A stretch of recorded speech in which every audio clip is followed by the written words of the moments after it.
Hey, this is attorney Paul DeLaurie with the Sudden Wealth podcast, where we talk about how families and business owners can protect their assets and empower their children to be responsible stewards of their wealth. The co-host is Michael Zalno, and thanks for joining everyone. Today, we're talking to Lori Coonen. Lori is a family legacy coach and a heritage design professional. She has worked with families for over 20 years and serves individuals and families who desire to keep their family strong and in harmony. Lori helps to connect generations, enhance communication and leadership skills, provide opportunities to identify common values and purpose within the family, and create systematic, intentional traditions for successful family wealth transitions. She's a co-author of a book called Unprepared, Heirs at Risk. So lean forward and listen carefully because we're going to learn some pretty cool things today. One is we're going to learn key elements of a successful wealth transfer. And I think we're talking about like intergenerational wealth transfer, among other things. So hello, everyone. How are you doing? Great. Hi, Paul. So yeah, let me explain the background here. For people who've watched prior videos, I've always had like diplomas in the back and whatnot. I'm moving out of my house right now, so that's why instead of having a plain white wall, I'm toying with the virtual thing. So hopefully it's not too obnoxious or distracting. Lori, you've written a lot about wealth transfers, and what is, in your idea, what are the key elements of a successful wealth transfer? Well, thank you, Paul. Thanks for having me on the podcast. I'm super excited. I did enjoy listening to the Sudden Wealth podcast. You guys have so many important gems and interesting stories being shared. So thank you for having me. Thank you. To answer your question, in my book, Unprepared, Heirs at Risk, we identify 14 elements of a successful wealth transfer. But from my experience, and there's studies to support it as well, above all, there's three main ones, three key ones that we really focus on. First one being communication and trust. I think that goes for like all situations, right? But here it's the family communication is key. And then also having a common vision or family purpose. And then the one I'm most passionate about is, of course, preparing the next generation through mentoring, education, coaching them for success.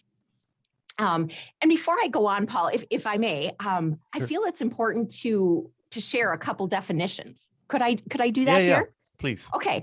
So when we're working with families and creating that game plan for a successful transfer of wealth, we usually explain that and help the family realize that wealth is about more than just the money.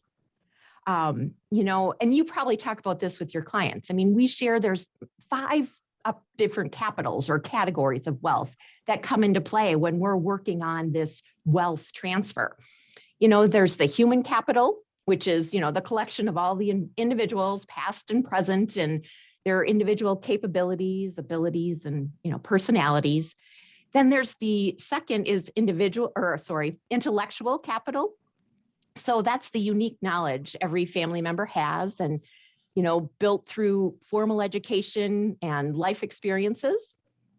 And then third, social capital, which this capital is all about kind of how the family connects to the world. So, their ties to the community, their reputation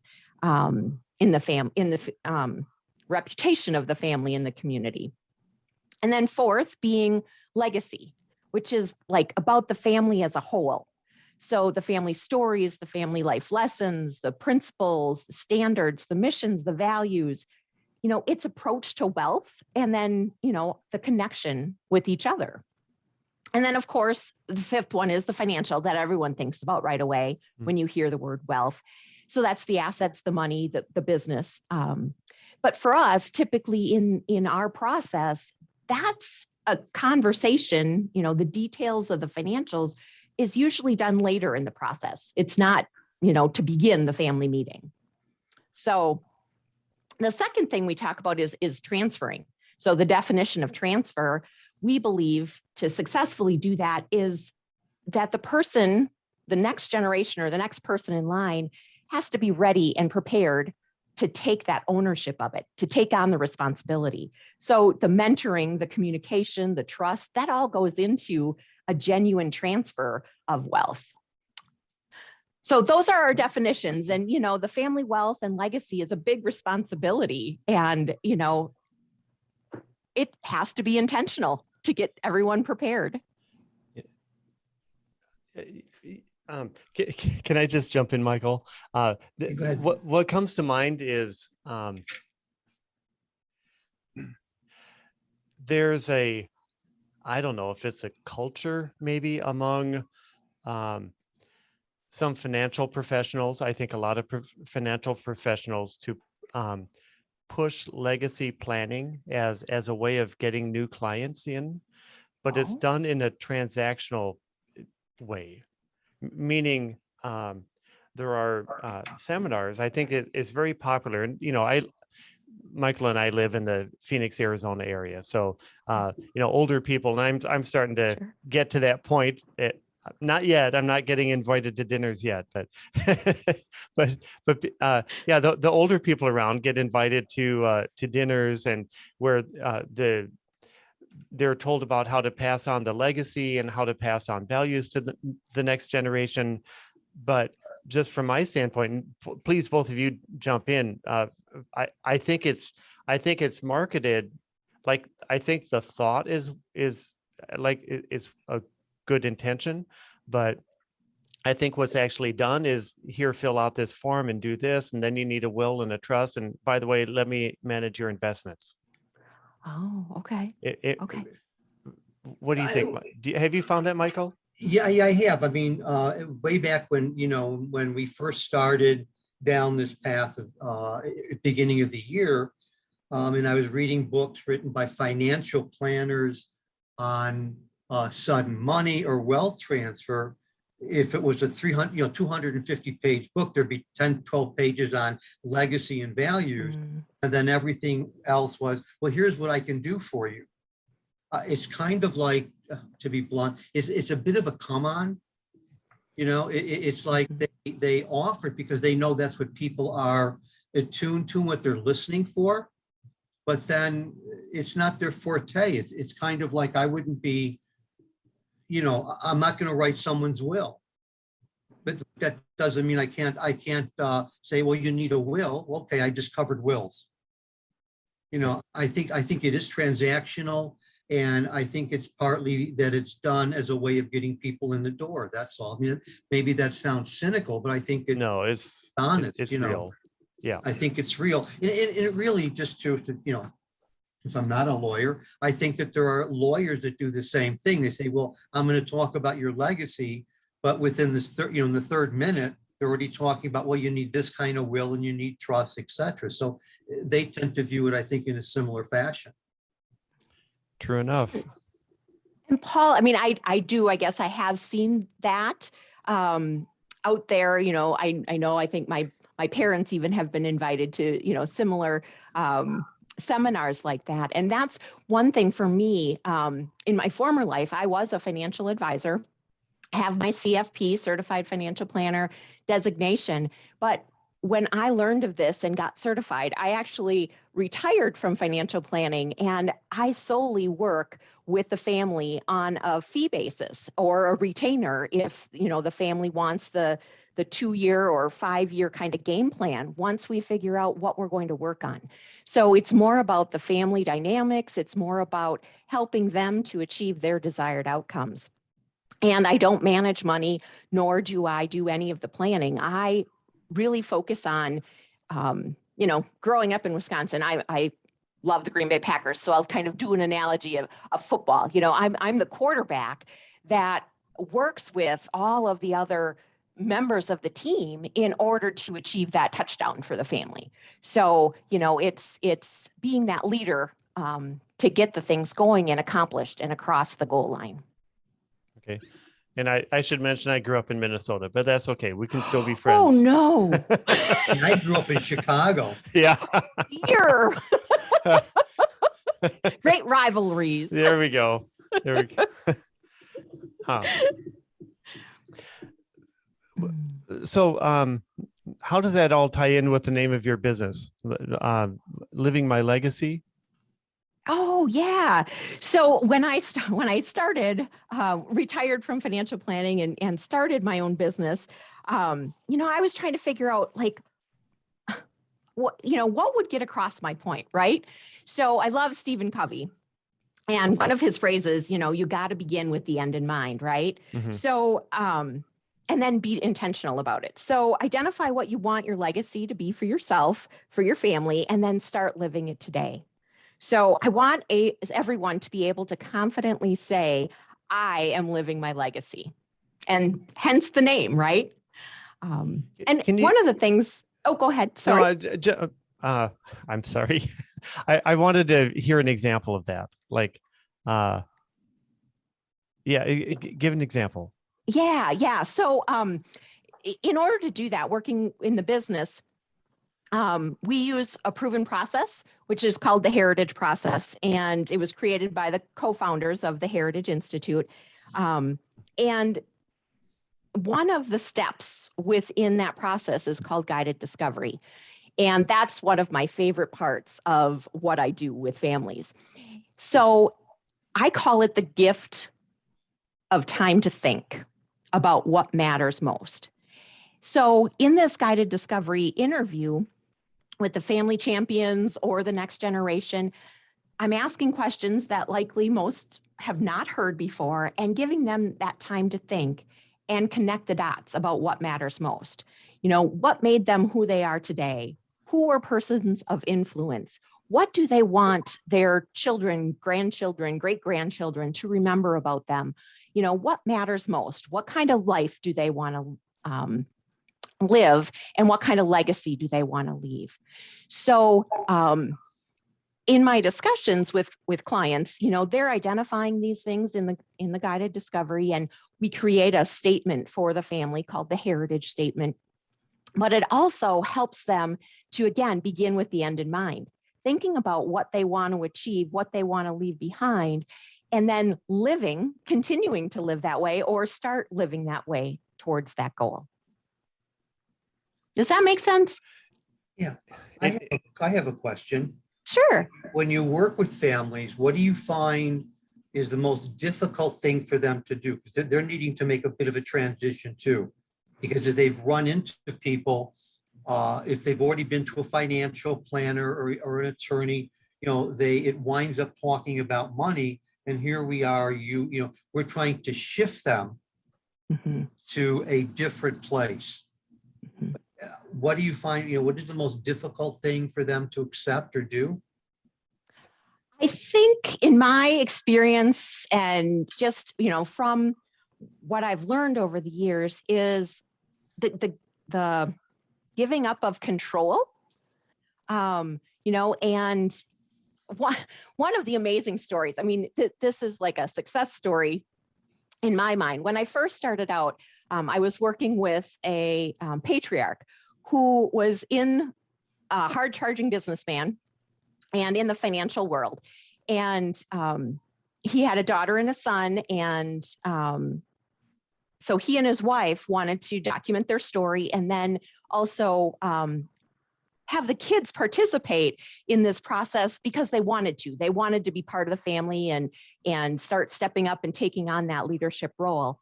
And, fast forward 3 years, as he was driving me to the airport after their ongoing heritage milestone, he looked over at me and he said, I never knew my daughter was so capable. And I asked him kind of a follow-up question like, what do you mean by that? He said, she stood up, took control and leadership of the entire meeting because my son had been distracted by planning his wedding. And she just stepped up. She's a natural leader, Lori. I never knew that. But what we do when working with family champions, usually the patriarch and matriarch, is providing those opportunities for their kids to shine, and also for them to shine in their kids' eyes. It's just giving them the space and the opportunity to lose a little bit of that control in a safe environment. So I need you to spell this out a little bit more. You were talking earlier about living your legacy. What exactly do you mean by that? Meaning like, okay, oh shoot, okay, I would like my kids here. Oh shoot, I'm doing this on YouTube. Should have thought this through before, but anyway, here goes. So I have a teenage daughter, teenage son. I would love them to become entrepreneurial. Now I'm divorced, and their mother is not, well, she's not that way. I mean, she's super smart. She's a CPA background and all that stuff, but she's not entrepreneurial. And so I think there's been a conflict there. So how, and I'm living my legacy. I mean, I am running my business and everything, but how do I? Okay, and I don't know if is that kind of an example you can take and run with, or? Sure.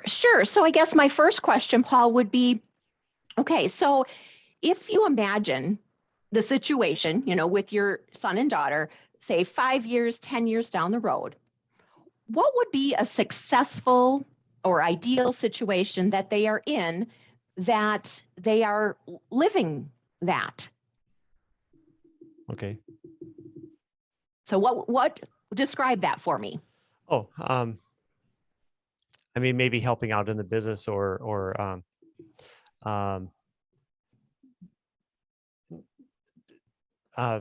starting their own thing.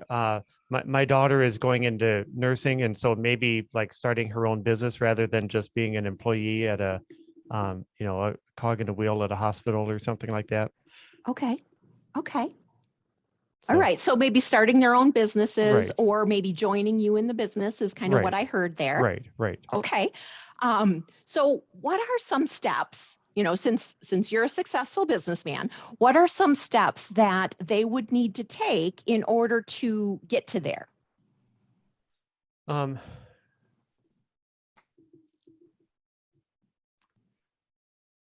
mean, certainly just learning about the basic building blocks of a business, sales, marketing, the finance part, how to hire and manage employees, just kind of those things.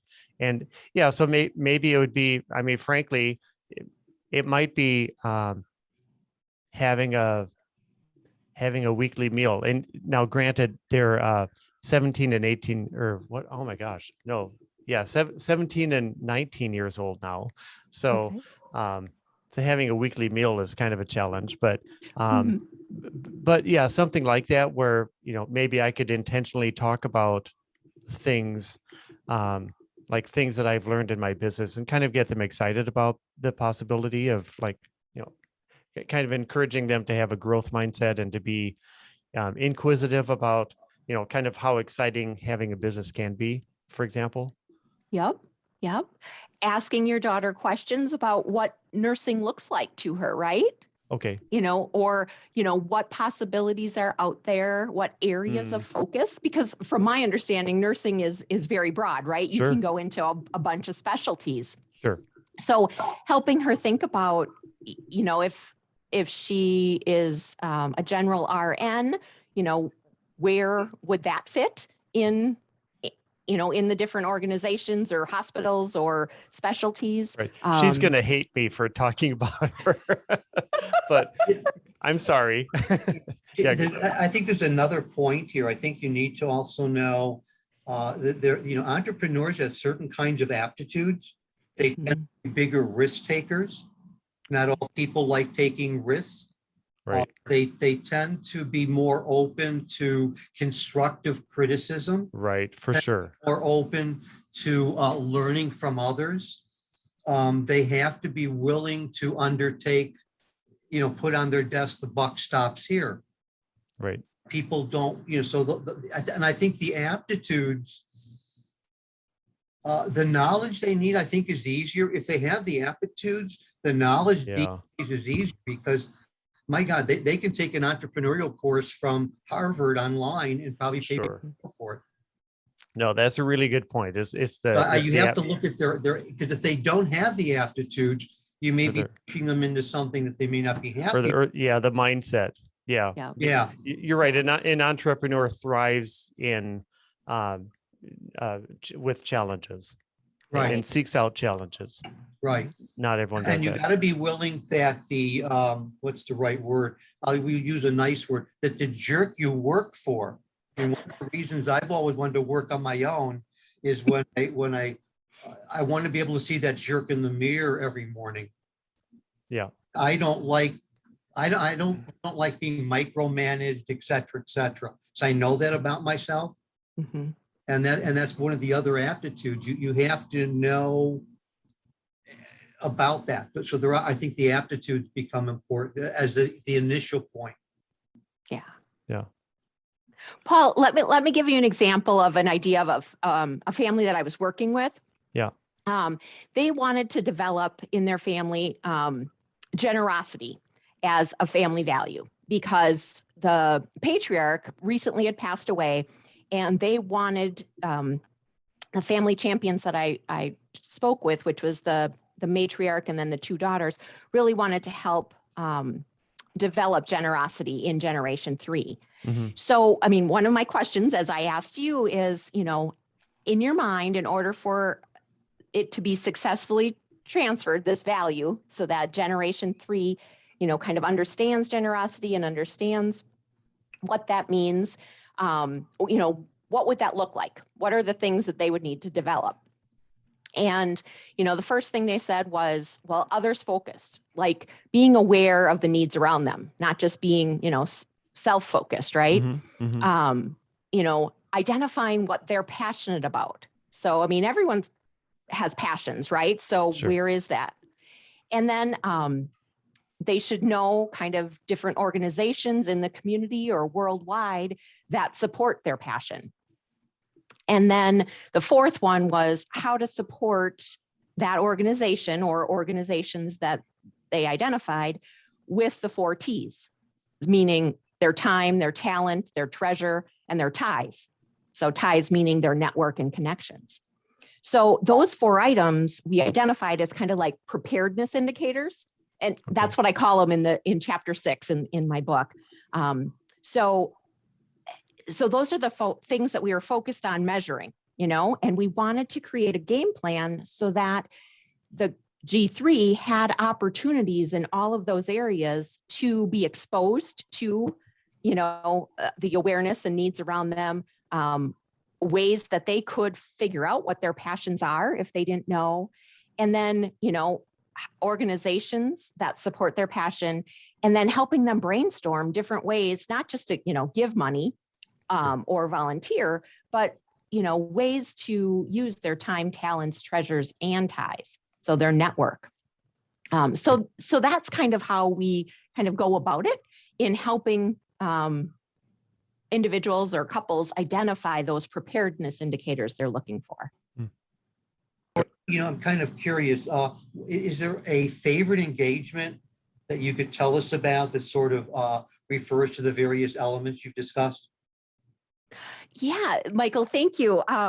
This is one of my favorite engagements because it talks about it describes a powerful transformation that I experienced with the family. It happened as results of the intergenerational coaching and intentional focus on family unity. So a key phrase that's important to remember is invite them all and work with the willing. That's really important when working with families and trying to continue to make progress and keep the momentum going. So the family that I started working with, I was invited in by the financial advisor to help him move the financial plan forward. There was the matriarch, and then the daughter had stepped in to help with the finances after the patriarch had passed. And she realized that she needed signatures from her sister. But her sister, since her father had passed away, had kind of went off the grid and wasn't connected to the family and, just needed to be in her own space. So they brought me in to help kind of bring the family together and help them go down a path after the patriarch had passed. So after the 5-year engagement and after graduation, as I call it, which I put in quotes, there were plenty of ups and downs with where we were headed, but the family did stay the course, and we got signatures from Jen, the daughter that was off the grid, and she became part of the community that she was in. She became employed.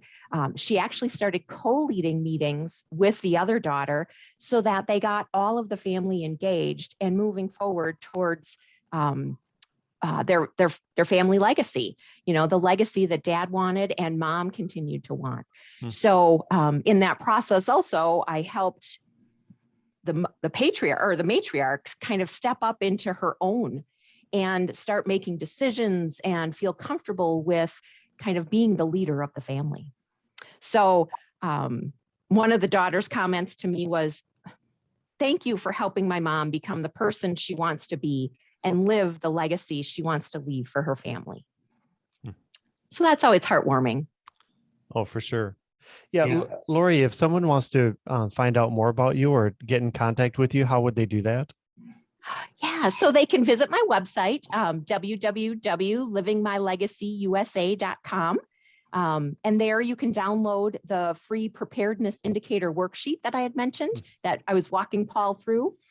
Or you can send me an email at lori@livingmylegacyusa.com. So that's LORI @ or you can reach out by phone. I would love to hear from you and answer any questions you guys might have. So it's 920-493-2589. Great. So thank you very much for coming on, Lori. Listen, that does it for this episode of the Sudden Wealth Podcast. And if any of you listeners have ideas for a future podcast or future topic you'd like discussed, just reach out to us.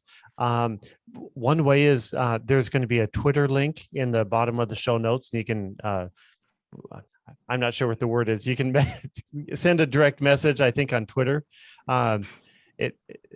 I think that's possible. Anyway, there'll be notes in the show notes or instructions in the show notes. So that does it for this week. And all good wishes, everyone. Take care. Thank you all.